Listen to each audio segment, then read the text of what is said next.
नमस्कार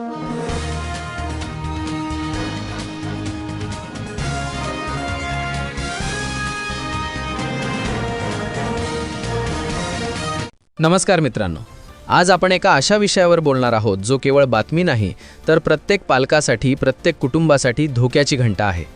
प्रिय पप्पा, केवळ तुमचा मार खाण्यासाठी आम्ही या जगात राहायचं का? त्यापेक्षा मृत्यू बरा. हे शब्द आहेत उत्तर प्रदेशातील गाझियाबादमधील 9व्या मजल्यावरून उडी मारून आत्महत्या केलेल्या 3 निष्पाप बहिणींच्या पत्रातील.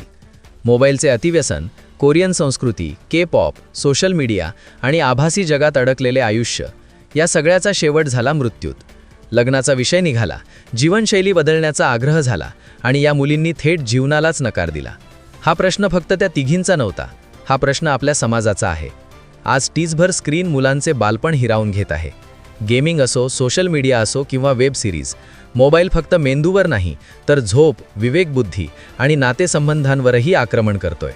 कॉर्पोरेट कंपन्यांना नफा हवा आहे, त्यांची गणितं बाजारपेठेची आहेत, पण त्यात अडकणारा माणूस हळूहळू स्वतःची निर्णय क्षमता हरवतो. आज भारतात मोबाईल आणि इंटरनेट वापरकर्त्यांची संख्या 1 अब्जांच्या घरात पोहोचली आहे. AI, चॅटबॉट्स, अल्गोरिदम यामुळे स्क्रीन टाईम वाढतोय, पण संशोधन सांगते मानवी बुद्धिमत्तेची धार कमी होतीये.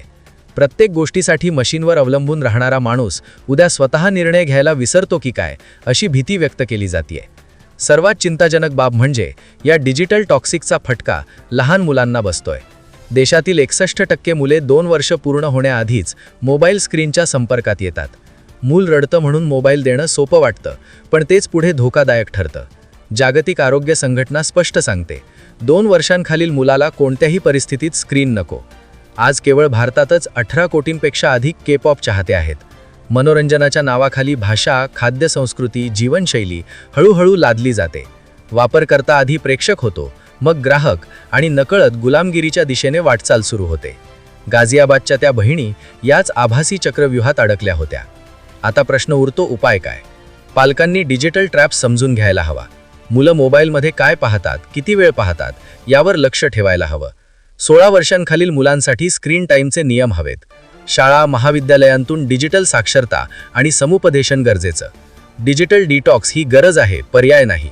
ऑस्ट्रेलिया, चीनसारख्या देशांनी काही गोष्टींवर बंदी घातली. भारतानेही किमान कठोर नियमांची चौकट आखलीच पाहिजे. मोबाईल वाईट नाही, पण अति सगळ्याच गोष्टींचा शत्रू असतो. जर गाझियाबादसारख्या घटना थांबवायच्या असतील तर आजच पालक, समाज आणि सरकार सगळ्यांनी एकत्र येऊन निर्णय घ्यायलाच हवा.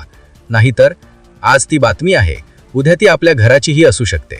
विचार करा, शेअर करा आणि सर्वात महत्त्वाचं, जागे व्हा.